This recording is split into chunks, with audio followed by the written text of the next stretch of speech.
গোধূলি বিকেলে উষা দাঁড়িয়ে আছে মেহরাবদের ছাদে। মৃদুমন্দ বাতাস বইছে, হাওয়ার তালে তালে উঠছে উষার উন্মুক্ত করে রাখা কেশগুচ্ছ। সূর্য হেলে পড়েছে পশ্চিম আকাশে।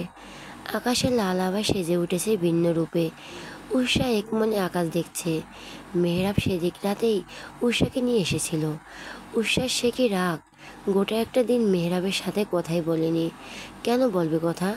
লোকটা একটা দিন ওকে বাবার বাড়িতে থাকতে দিল না, তাই তার সাথে আরে ওর উচিত ছিল আরও কয়েকদিন কথা না বলা। কিন্তু ওই যে ওর দয়ের শরীর, তাই অপ্রিয় মানুষটাকে ক্ষমা করে দিয়েছে। উষার ভাবনা মাঝে ছাদে এলো রিনি। ছাদে শুকাতে দেওয়া কাপড়গুলো তুলতে তুলতে বলল, কী রে, ঝগড়া করছিস দুজন? উষা নিজেকে স্বাভাবিক রেখে বলল, না তো। তোমার হঠাৎ এমন মনে হলো কেন? নিচে যেয়ে দেখ, তোর পর তোকে খুঁজে পুরো বাড়ি তন্ন তন্ন করছে। তাড়াতাড়ি নিচে যা। উষা অবাক হলো, মেহরাব তো কখনোই এই সময় আসে না, তাহলে আজ এই সময় উনি কখন এলো? এই তো 2 মিনিট আগে এসেছে। তাড়াতাড়ি যা, না হয় একটু পর তোকে না পেয়ে বেচারা মিসিং ডায়েরি করতে ছুটবে। উষা সেদিকে বিন্দুমাত্র পাত্তা দিল না। হাতে আছে আচারে বরম। মেহরাবের আম্মু পেড়ায় আচার বানায়। যখন সেই মৌসুমে সেই আচার বানান। বাড়িতে আচার খাওয়ার তেমন কেউ নেই, রিনি ধরেও না বলতে গেলে। মেহরাব মাহিন ছেলে মানুষ বলে ওরা তো ফিরেও তাকায় না। উষা সেদিন ঠান্ডা পানি খাওয়ার জন্য ফ্রিজ খুলতেই চোখে পড়ে আচারের বরম। উষা আচার পেয়ে বরম নিয়ে টেবিলে সালেহা বেগম রান্না করছিলেন। টেবিলের কাছে আসতেই চোখে পড়ল তৃপ্তি করে আচার খাওয়া উষার পানে। এগিয়ে এসে মাথায় হাত বুলিয়ে দিয়ে জিজ্ঞেস করলো, আচার খাচ্ছ? উষা প্রথমে থতমত খেয়ে গেছে, অন্তঃপর মুখে আচারটুকু গিলে বলল, হ্যাঁ। সালেহা বেগম উষাকে উৎসাহিত কণ্ঠে শুধালো, কেমন হয়েছে? উষা জিভ দিয়ে অদ্ভুত শব্দ করলো, চোখ মুখ উচকে আচারের স্বাদ নিতে ব্যস্ত। অনেক মজা হয়েছে আম্মু, কোথা থেকে এনেছেন? সালেহা বেগম উষার কথা শুনে খুশি হলো, পাশের চেয়ার টেনে বসলো। উষার সহিত বলল, কিনে আনছি, আমি বানিয়েছি। উষা চমৎকার হেসে বলল, তাই? আচারগুলো বেশ মজা হয়েছে আম্মু, এইটুকু ছাড়া আর নেই? সালেহা বেগম মুখ ভার করে বলল, না, বাড়িতে কেউ তেমন খায় না। আগে সেটা পছন্দ করতো, ওর জন্য বানাতাম। এরপর মেয়ে বিয়ে করে শ্বশুরবাড়ি চলে গেল, তারপর আর কেউ খেত না। পরে থাকতো ফ্রিজে, মাঝে মাঝে এলেও নিয়ে যেত। রিনিও আচার তেমন একটা পছন্দ করে না, তাই আর বানানো হয় না। গতবার শীতে নিয়ে যাওয়ার সময় এটুকু রেখে গেছে। উষার মন খারাপ হলো, এ তো টেস্টি আচার, এটুকু খেলে কি মন ভরে? বাড়িতে ওর আম্মু ওর জন্য আচার বানাতো। এক নম্বরে আচার পাগলি মেয়ে কি না। উষা সেগুলো কয়েকদিনের মাঝে শেষ করে ফেলতো। এই নিয়ে তনয় বেগমের বকাও কম খেতে হয়নি। মাঝে মাঝে এক বাসায় এক বরম শেষ করে ফেলতো অনায়াসেই। তনয় বেগম তখন বলতেন, তোকে আর আচার বানিয়ে দিব না, আচার বানাতে খাটনি হয় না বুঝে, একদিনে শেষ করে বসে থাকিস, পরে শুধু বলিস আম্মু পেট ব্যথা করে, তখন দেখিস কি করি। উষা তখন খিলখিল করে হাসতো। তনয় বেগমের কথা মতো পরের দিন পেট ব্যথায় নাজেহাল অবস্থা, তবুও শুধরানোর মতো মেয়েও না। তনয় বেগম বকতে বকতে ফের আবার আচার বানিয়ে দিতেন। উষার মন খারাপ দেখে সায়রা বেগম সান্ত্বনা দিয়ে বলল, মন খারাপ করিস না, আমি কাল তোর জন্য আচার বানিয়ে দেব। উষা ঝটপট সায়রা বেগমকে জড়িয়ে ধরে বলল, তুমি বেস্ট শাশুড়ি আম্মু। কি বলেছে? খেয়াল হতে জিভে কামড় দিল। মিনমিন করে বলল, সরি আপনি। আম্মুকে সবসময় তুমি বলা হয়, তাই তো মুখ ফসকে বেরিয়ে গেছে। সালেহা বেগম উষার আচরণে হাসলো, হেসে বলল, আমিও তো তোর মাই নাকি, আমার না মা ভাবিস না। উষার ঝটপট জবাব, না না, তা হতে যাবে কেন? তাহলে আজ থেকে আমায় তুমি করে বলবি। উষা মাথা নেড়ে সায় জানালো। সায়রা বেগম ওর মাথায় হাত বুলিয়ে দিয়ে চলে গেলেন। পরের দিন দারোয়ানকে দিয়ে আচারের সমস্ত জিনিস আনিয়ে আচার বানিয়ে দিয়েছেন। উষা তখন সে কি খুশি! ওর মনে হলো ও এক মায়ের কাছ থেকে আরেক মায়ের কাছে আসে। মেহরাবের প্রতি ভালো লাগা কাজ করলো। ওই গুন্ডা লোকটার জন্যই তো এত ভালো একটা শাশুড়ি পেয়েছি। মায়ের মতো শাশুড়ি, বাবার মতো শ্বশুর, বোনের মতো যা, ভাইয়ের মতো ভাসুর। খালি জামাইটা একটু এদিক সেদিক, সমস্যা নেই, এ তো ভালোর মাঝে একটা বাজে লোক থাকলে কিছু হয় না। ওই বাজে লোকটার জন্যই তো এদের পেয়েছি। সেই সুবাদে মেয়েরাবের 7 খুন মাপ। এই গধূলি বিকেলে আচার খেতে বসেছে উষা। আচারের সাথে সূর্য ডোবা দেখতে ভালোই লাগছে।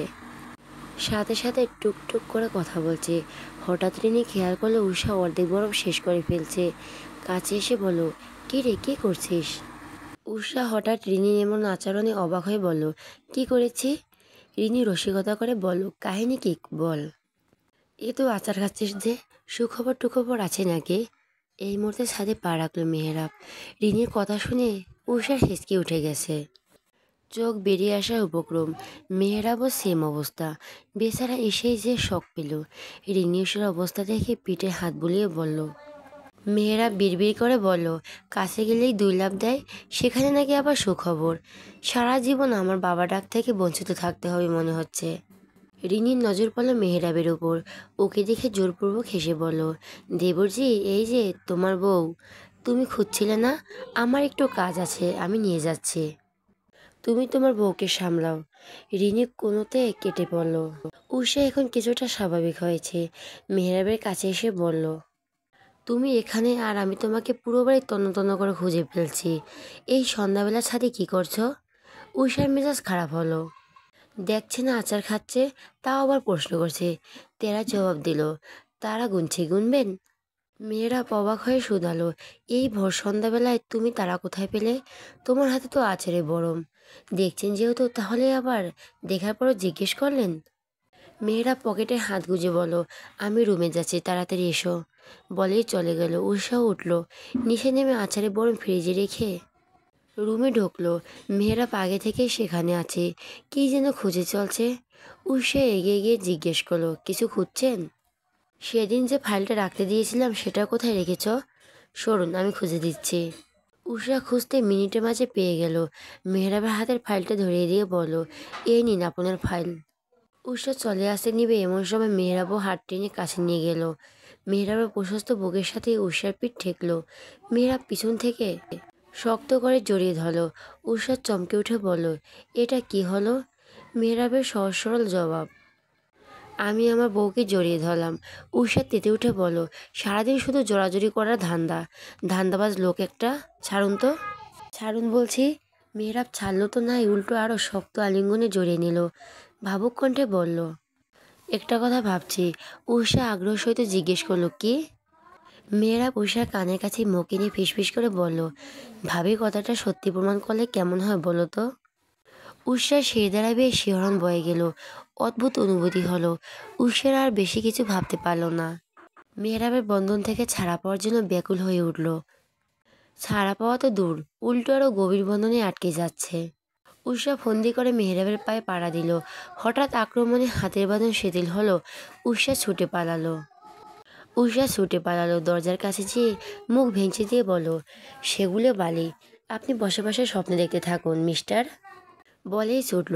পিছন থেকে মেহরাব চেঁচিয়ে বলল, তোমায় একবার বাগে পাই, তারপর মজা দেখাবো, বিচ্ছু মেয়ে।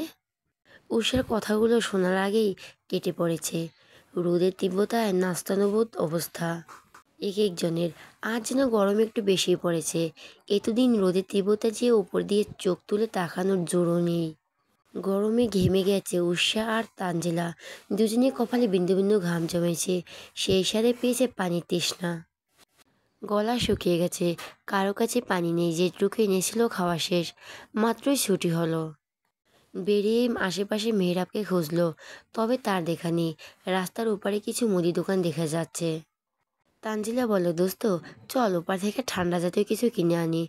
এই সময় যদি উনি চলে আসে।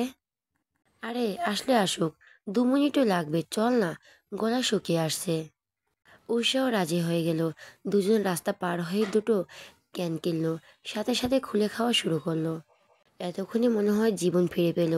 দুজনে কথা বলছে আর হাসছে। এমন সময় উষার ধাক্কা লাগলো কারোর সাথে। মেজাজ খারাপ হলো। দেখি চলতে পারেন না নাকি, ঝাঁঝালো সুরে বলল উঠল। কী সমস্যা, চোখে দেখেন না নাকি চোখ আকাশে তুলে হাঁটেন, কোনটা? কথাগুলো বলে সামনে দাঁড়ালো। মানুষটির দিকে তাকানো।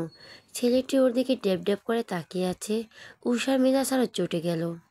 একে তো ধাক্কা দিয়েছে, তার উপর এভাবে তাকিয়ে আছে। এই যে হ্যালো, ঘুমিয়ে গেলেন নাকি? সামনে দাঁড়ানো ছেলেটা এতক্ষণ হুঁশ পেল। নিজেকে স্বাভাবিক করে বলল, জি কিছু বলবেন? হ্যাঁ।